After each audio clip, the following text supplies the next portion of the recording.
Welcome back to the Post Pete podcast. This is episode 10 and the start of what we're calling season 2. Calling it season 2 because we've had a little bit of a break and we've now come back kind of reinvigorated with new ideas after what's been probably a busy period for both of us. How are you doing, Jack? What have you been up to in our break? Oh, it's been well timed. I needed it. Work's been busy. We've had quite a lot of episodes that we've covered. I'm just planning, just get your head around planning for kind of the next stint of episodes that we've got lined up to look forward to. So yeah, went away with the family over half term. Got some time out, down tools from work, which was good. And then had a bit of a garage update, which we can talk about later on. So yeah, very busy. How about you? Yeah, pretty busy as well. Lots of stuff going on in family life. But more recently went on holiday similar to you, which was lovely. Took the M340D to Burgundy in France, covered about 1,000 miles, did a Eurotunnel trip, and the car was brilliant. And I met uh, a fellow custodian of post peak and peak car enthusiast who had a green over tan manual 550 Maranello. So I made sure he was parked about 3 cars up from me in the wide bays, and I made sure to go and have a chat with him. And it was very interesting. He said that he had an order placed on a 992.2 GTS Carrera, and he decided to back out of it because he was hoping there was going to be a manual offered in the dot two, and Porsche haven't offered that in the GTS. So he decided to pull out and go for something more modern, classic, and went for the manual 550 Maranello, green over tan. So very cool car and a nice guy to have a chat to while we're waiting for the Eurotunnel. So yeah, it was a great trip. I was gonna say that's an interesting place to put some money right now. They've started to appreciate, especially a manual 550, Mm. and that spec in that color. I don't think I've seen a green over tan before. I think I've seen a lot of red and greys and blues. I like the blue over tan. That's quite nice, but I've never seen a green. That must have been quite special. Yeah, if anyone's in the market, there's a blue over tan one available at the moment at the local garage to us that you've mentioned before, Slade's Garage. They've got a blue over tan at, I think it's listed at 109. So it's not ludicrous versus some of the craziness we've seen going on in the manual performance and sports car market recently. So Almost seemed good value for a Ferrari product with a V12 shoved in the front of it. yeah, if you can afford the fuel. Uh, the guy told me it was 15 mpg on a motorway run and 8 mpg in town. So just make sure that you've got ample money, and maybe invest in some shares with Shell, and then you're good to go. One other cool bit of news that came up while we were off was following the episode that we did from with Chris from Hot Hatches and the Beaconsfield Detailing Shop, is that he actually ended up picking up a detailing job off one of our listeners, which was awesome to hear. And Chris is going to continue being a small sponsor of this podcast going forward. And we're going to look for some other opportunities to explore the work that he does and shine a spotlight on it a little bit more. So yeah, watch this space for other stuff. I'm taking the 911 down there, hopefully in the next couple of weeks, to get some headlight PPF done before a road trip that I'm going on, which we can talk about a bit more later in the episode. So we've had a couple of weeks off, 6 or 7 probably. There's been some interesting car news that's happened in that time. What's caught your eye, Jack, that you want to mention? Quite a few, yeah. There's a lots come out over the last few weeks, hasn't there? I think one of the headlines is the new Audi supercar. I think the plan is that Audi aren't really going to. I don't think they plan to replace the R8. They're almost trying to re-enter the supercar conversation with this new product that they're looking to launch. Correct me again, keep me honest, but I think it's pronounced the Nuvolari, Lari, I think it's called. But it's about 1,000 horsepower. It almost reminds me of it's almost like a Lamborghini kind of shape. It's almost like an old Countach. It's quite boxy, quite square. So I really like the design language they've used on it. and they're only going to have, I think they're only going to make about 499 cars worldwide. So it's got limited production. It's 1,000 horsepower. It's got a huge, I think a V8, a twin turbo V8 in the back of it as well. So for me, A that's hybrid? I would imagine it probably is, or it's going to have some electric. I'm not entirely sure. I haven't looked at all the details of it yet, but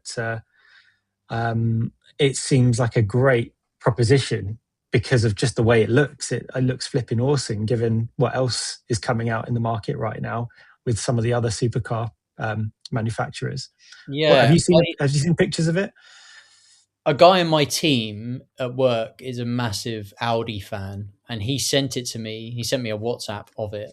And funny, I didn't love it. I felt like it looked like one of those, like the concept cars that they build one and then it never kind of makes it, and it's kind of like not fully thought through or finished yet. And then, someone goes to a factory 20 years later and then goes, "Oh, do you remember this? Like, this was the original Boxster concept that didn't quite make it." Or like, BMW produced some weird car that was going to replace the 3 Series compact. I saw that the other day on Candy showrooms, and it, to me, that Audi looked a little bit like that. It didn't look quite finished.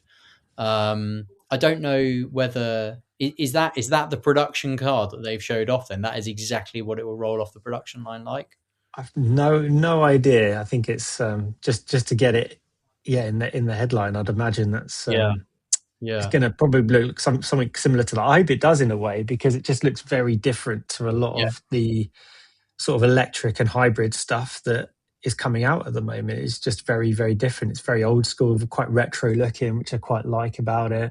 Mm, And it almost takes you back to kind of the late 80s, early 90s kind of supercars that were coming out at the time, like the Countachs, the Diablos, the yeah. F40s, the F50s. So yeah, I personally, I really liked it just because it's very different. But It's yeah, especially with unmistakably Audi from the design, which is good. I like the fact that they've stayed with that design language, which could not be said for the Ferrari Luce, right?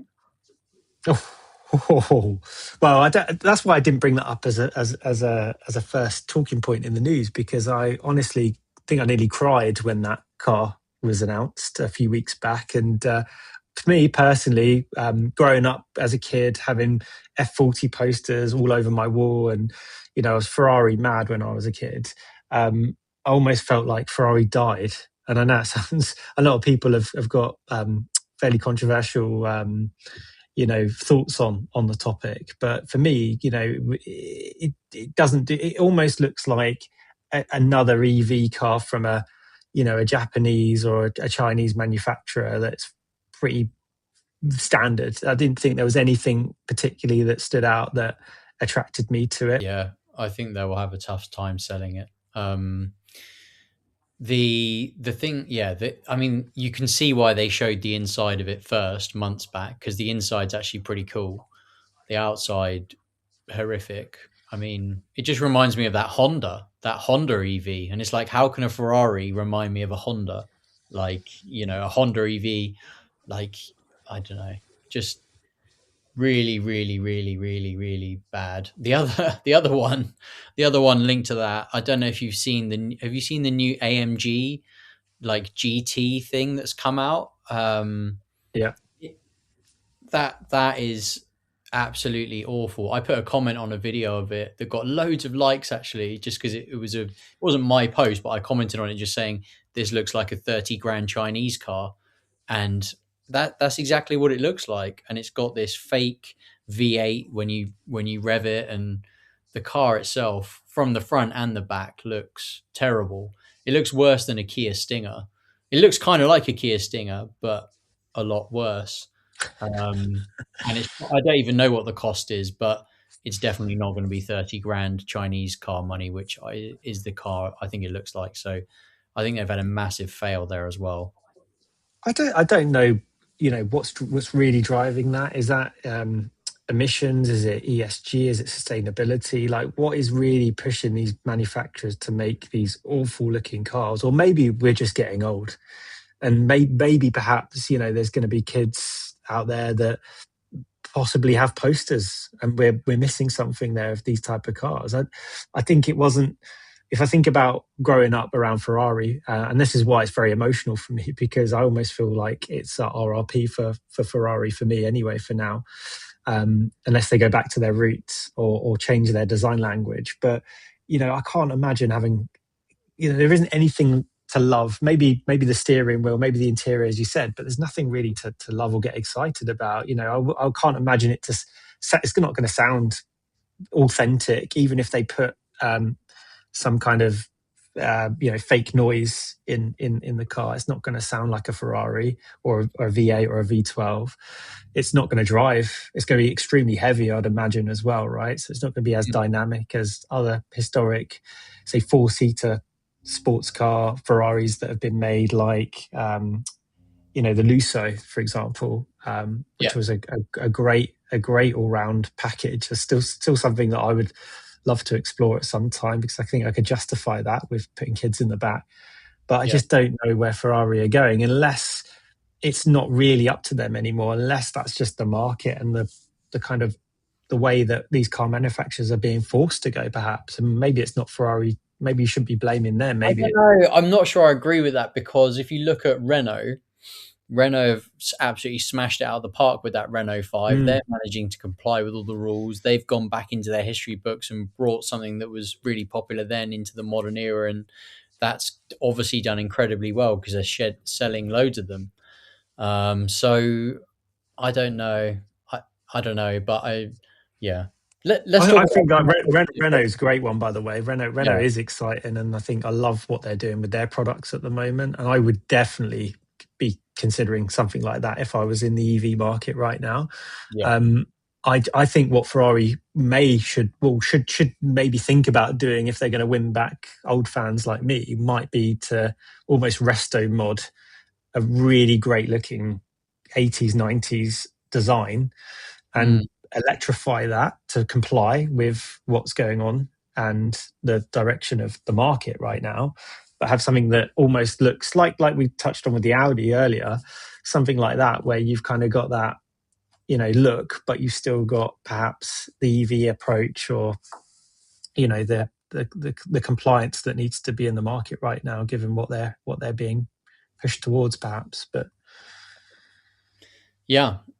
One of the car, just onto more positive things. One of the car that I saw an update on this week is the Toyota MR2. I think Toyota are doing some interesting stuff at the moment. They seem to have a CEO that kind of understands petrol heads. They are looking at bringing back the MR2. The pictures that I've seen for that the car looks flipping awesome, and it's going to have a mid-engine petrol engine, probably around 300 horsepower, something like that, mid-engine.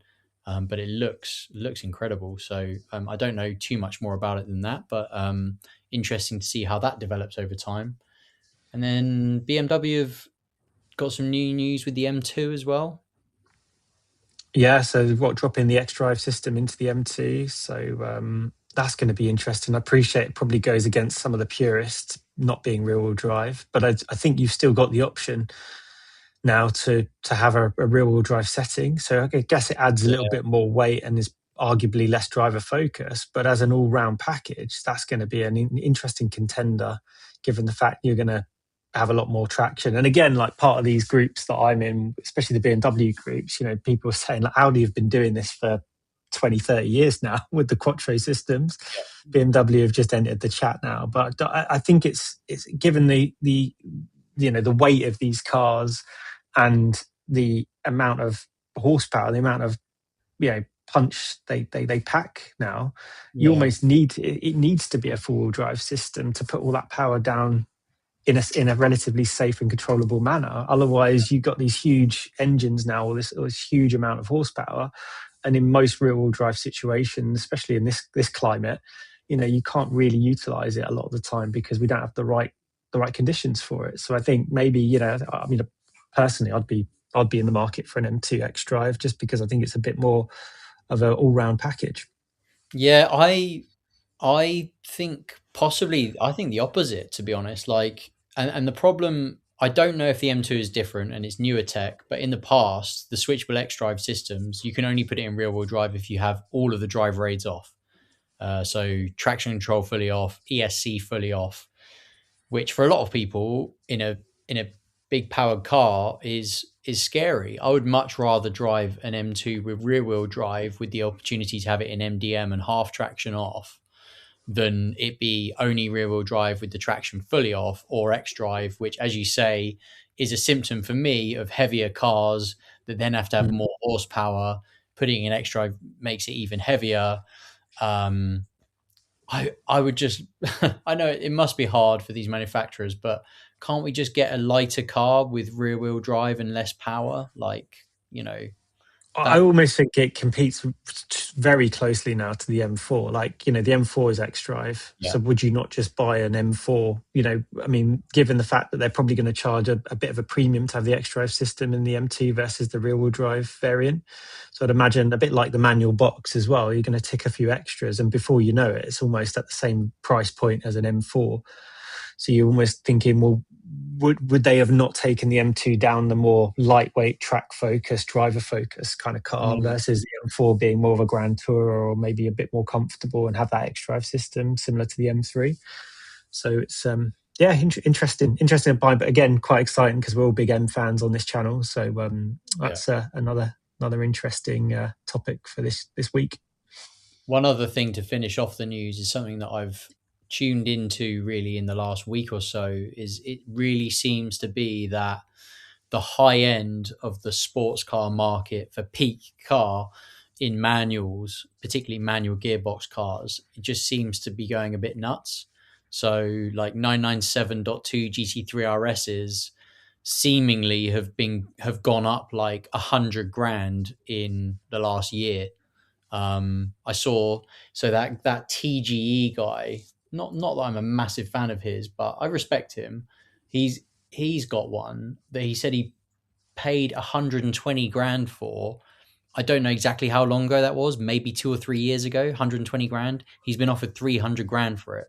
So it's gone up 180 grand in the time that he's had it. And I've seen a couple of really nice 997.2 GT3s GT3 RS, 3.8 litre, so not the mega 4 litre, which I saw one for the other day for 800 grand, by the way. Oh, I was going to say I've seen one go for a mil. Right, they're pushing for low miles. They're going for over a mil now. That's Even the crazy to even the think. I saw a 3.8 for sale for 350 grand like recently, and I think it's sold. And it's like, that market for that kind of like manual F430s, manual 360s, let and even the Challenge Stradale, which comes with that F1 gearbox, like all of those cars, particularly in the US, they seem to be just going for nuts money, as I guess people that are sort of our age that are selling their tech companies and they want to buy their poster car. That market at the moment of like noughties, late noughties, early tens mega poster cars is just exploding. So it will be interesting to see what ripple effects that has on the wider market, on cars like mine. Does that impact it? Does it not? Yeah, it'll be interesting to see whether this trend continues, because at the moment the values are a bit nuts. It's a demographic thing, and it goes back to like the poster type. What are kids putting up these days? What are they aspiring to? Because maybe that's the future. But I almost think you're right. I think it's that kind of pre OPF. We've spoken about it before, but I think there is a sweet spot there. Yeah, And yeah, there's a bunch of cars that we probably even haven't covered on this podcast that we probably need to shed some light on in terms of interesting point of views where I think they've got some legs to go as well, especially like where yours is sat, because yours is pre OPF, isn't it? Naturally aspirated. yeah, So, I think that'll be a really interesting car to track over the next 4 to 5 years, given yeah, what's going on with the 997s at the moment. yeah. I've never had a car that I've made money on, so maybe this one will be the one. Let's see. Should we cover? Should we move on to some garage updates? Yeah, go for it. Um, so as I mentioned, been on the trip with the M340D. I've been toying with what do I do about the Jag. So for new listeners, I've got a 2009 Jaguar XF 3 litre diesel S portfolio, so top of the line of the diesels. Um, I bought for cheap to run during winter. Really, it was meant to be a winter run around, but I've ended up kind of keeping it because it's actually quite useful having three cars. But recently, I've been flirting with the idea of changing that, and the car that's on my hit list at the moment is the sort of 2012 to 2017 6 Series BMW. I'd really like a 640i with the N55 engine. I would have loved it if they made a 6 Series with the B58, but they didn't. They only did the M55. But that's also still a cool engine. Sounds better than the B58 in my opinion. That's a car that I'm quite interested in, but they're quite rare. They're quite hard to come by. Heel and Toe Cars, which is a really great Instagram page to follow for some interesting, affordable used cars. They've got one at the moment, a red one.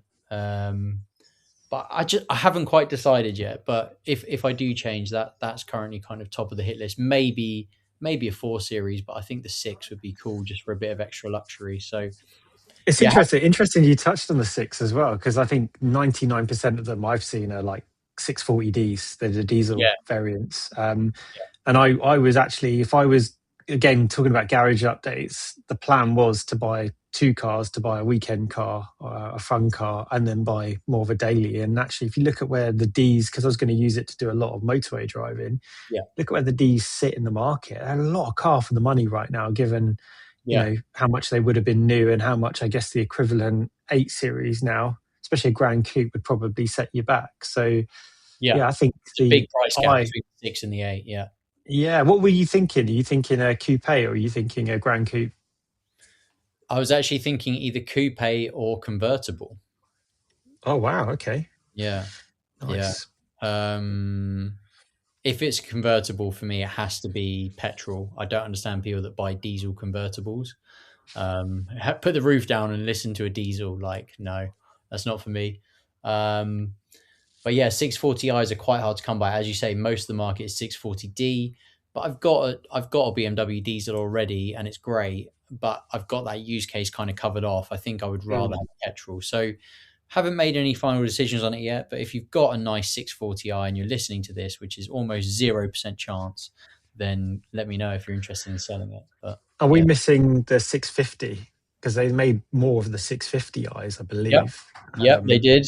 What was the difference between the 40 and the 50? Is it just the engine? Is it one's a 3 litre, one's a 4 litre? Is that really the One's a V8, one's a yeah? inline six turbo. I just hear that the V8s, that V8 particularly, it's a turbo as well, um, is quite unreliable and has lots of things that can go wrong with it. And then you've just got the additional running costs of a V8, like the fuel, etc. So for me, 640i is the one that I would want to go for personally because I think the M55 engine still sounds awesome. So Mm.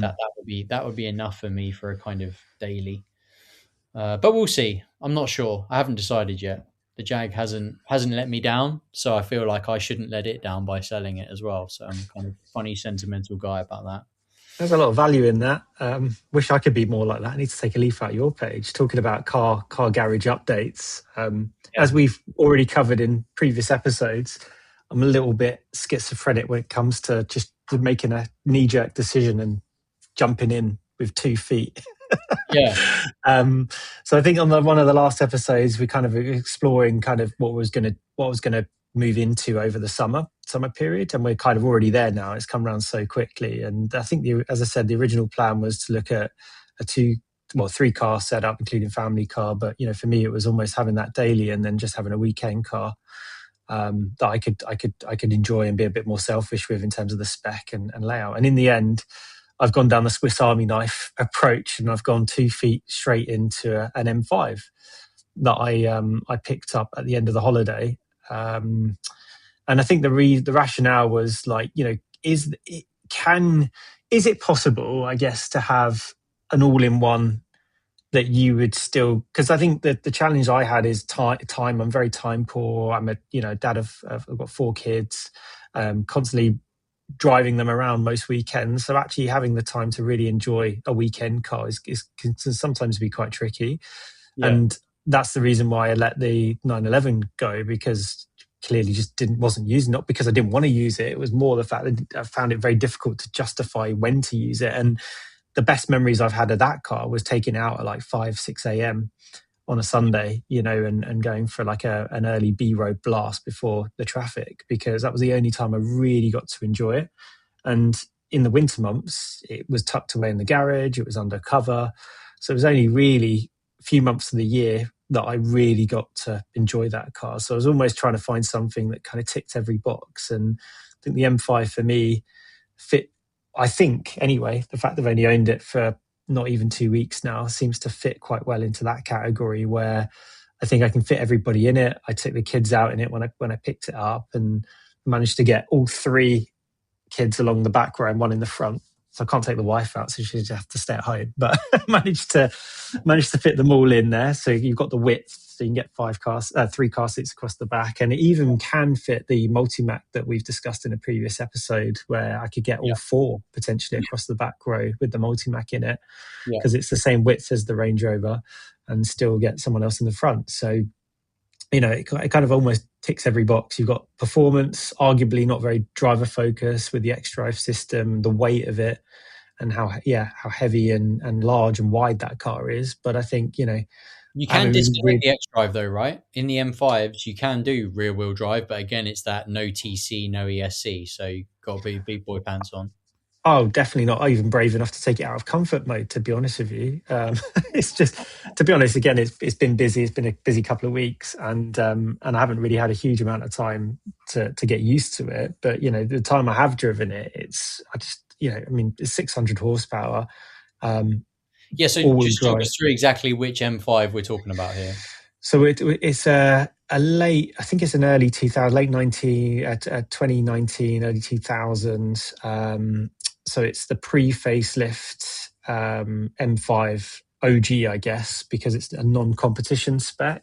And from doing some research and from speaking to lots of people that have owned them, I think I was almost trying to steer away from the competition for a couple of reasons. One, I think, was the fact that I needed to use it more as a daily. And I'd heard, and again, never, um, this is just from word of mouth from people that are in that space and have had those cars before, that they are a little bit crashy. The earlier generation, the pre-LCI competitions, Yeah. were very stiff, versus I think they fixed a lot of the damping and the suspension on the post, the LCI version. So it was either an LCI competition or an OGM5, and again, cost wise, there was considerable difference between the two. Yeah. So I found a relatively low mile, late 2019, black M5 OG. So it's a bit of a granddad spec, which I wanted. It's been debadged. I'm going to chrome it up. I'm going to make it look a bit of I want it to look kind of Q spec, as in very understated. Yeah. I'm going to try and keep it as basic and boring and zero, non-chav as possible, Yeah. because I almost like that kind of Jekyll and Hyde look. The fact that unless you know what it is, especially being debadged and having a lot of the, carbon and removing all of the kind of extra stuff that people add to them, Yeah. almost looks very understated as a car. And for majority of people that are not into cars, it's just a 5 Series, right? But then Yeah. you've got this huge amount of power and practicality with it as well. Mm. Mm. So looking Interesting. forward to getting to know it a little bit more, and I can obviously document the ownership experience. But in the last 2 weeks, it's been great. Haven't done a huge amount of miles in it. Doesn't seem to be as thirsty as I thought it was going to be, but that might just be because I've come out of a V8 Range Rover that I'd imagine is probably equally as thirsty as it. So at the moment, it's been surprisingly comfortable and And sensible. what do you think about the noise? Because this will be a GPF car, right? I think for the first 6 months or something of the 5 Series M5 production, they did non GPF cars. I think you could buy one in like a 67 plate or something for 6 months before they put the OPF in. So yeah, what do you think about the noise? You happy with it? I didn't know that. So yes and no is the answer, right? The reason why I am happy with it is because compared to like the M3, for example, which was an epic car, and I'm gutted I've sold that. And Kane, by the way, is hoping to join us on another episode, which can dig into that a little bit more and talk about that. But I mean, that used to hurt my ears. It was such a great sounding car, but equally sometimes too loud around town. And when you wanted to be a bit more discreet, and I used to wake the neighbours up quite a lot in the morning when I used to take that car out. This is almost the opposite of that, where even when you've got it dialed in and it's in, say, Sport Plus, and you've got the exhaust button turned on, it Mm, doesn't make much noise. mm. So I'd almost say that's a criticism if you're going to use it as a, you know, a weekend car, and you want that, yeah, you want that emotion. Maybe if I was to take it out on the weekend, you definitely don't have any noise at all. I think maybe some of it is artificial as well, I'd imagine. So you definitely don't have that noise. But on the flip side of that, I love how quiet it is, because I can still drive it relatively quick, but no one's going to be looking out their window going, "What the hell's coming past?" Or Yeah, yeah, you're not yeah, going to get people jumping out the way going like, "Oh my god, I can hear this thing coming from a mile away before you even arrive," which is yeah, the case with the M3. I remember doing an event at Caffeine and Machine when I had the M3, and I think they could hear me coming, and everyone was almost coming outside. And they didn't know what it was. They didn't know it was me. But when I pulled into the car park, they were like, "I could hear you coming like for about 2 or 3 minutes up the road before you even yeah, arrived." So I yeah. like the idea that it is very stealth. And I think if I make it granddad spec and I kind of you know really keep it subtle and understated, it could be the ultimate stealth dadmobile really. So I'll keep you Mm, posted on how that all happens. yeah, Where I bought it from was relatively local. Again, you probably sense this as we've gone through these different episodes, that relatively lazy and time poor. So the fact that this one happened to be on my doorstep, so it was about the dealer was Boss Motor Company, who are based near Bovingdon. So they're about half an hour drive from where I live, so they're relatively close. And I mean, they were fantastic to work with. By the way, shout out to those guys. Their setup was unbelievable. Have a lot of they've got a prep area. They can detail cars from where they are. They've got indoor showrooms, great lighting. They're very fixated on ownership history, which is important with every car that they sell. And yeah. they actually told me some interesting stories about some of the relationships they've had with the AC Cobra brand, for example, which we can dig into in another episode. And they knew the previous owner of the vehicle as well, which obviously helped. And they said to us when I came to look at the car, they said, "What was the main reason why you came to look at this specific car?" And it wasn't, partly to do with how close and convenient it was to where I am, obviously. But I think the second thing is that they did a great walk around video. And, if any dealers, any motor dealers are listening to this podcast, I'd highly recommend that, because that was the thing that sold it to me. It wasn't so much the pictures, because I think the pictures don't really, um, give you any emotion. They don't explain what it is and get into any detail. They all look the same online, especially when you buy a car like that. But I Mm, think that the video and the way it was described and the kind of tour of the car and the history of the car really gave me the confidence it was a good one to go for. cool. Awesome. Well, I look forward to hearing more about your experience. We're hoping to maybe meet up next Wednesday, so hopefully I'll get a chance to see the car then. And yeah, let us know how you're getting on with it, and critically, let us know how you feel about whether you can have a one car does it all, and where that's working, and maybe sometimes where it's not working would be really interesting. So yeah, that'd be good. In terms of future episodes, stuff that we've got coming up. In terms of stuff that I've got coming up, I'm going to Le Mans in a couple of weeks' time, so I'm super excited about that. Just doing some planning on that at the moment for Le Mans Classic. Um, and once I've been, obviously, I'll be able to give you a full rundown of what that event was like. Because at the moment, I'm very like I can't really get my head around it. Everyone just says it's massive and there's so much to see, and I don't really know where to start, to be honest. But we'll see how that goes. So very much looking forward to that. Also have a track day booked in a mini track day at Bicester with some Porsches booked in July, and a couple of other meets here and there in between that. So lots of good stuff coming up in terms of pods within this series. We've got a couple of ideas already, don't we? You talked about Kane potentially coming on. I think we're also going to be talking with a supercar financier to understand what they're seeing in the market. Maybe it will talk to that point that we talked about earlier with the crazy explosion of used values of manual sports and supercars. And we're also going to try and give you our perspective on some events that we go to as well, and talk about, obviously, it's a packed agenda of events. This year's my first proper summer of Porsche ownership. And to be honest, it's a bit baffling how many events there are. Every weekend, there's like 3 different Porsche events going on. Almost too many for me. But yeah, we're going to try and bring the listeners along to a couple of events we go to and our perspectives on what was good and what was bad at those as well. So yeah, hopefully some interesting stuff to listen to over the next couple of weeks. So I hope you enjoyed the episode and feel refreshed after the break. And yeah, we'll crank out some more episodes over the coming period before inevitably another kind of summer holidays break. So yeah, thanks for listening. Talk Thanks, soon. Phil. Bye Ciao. bye.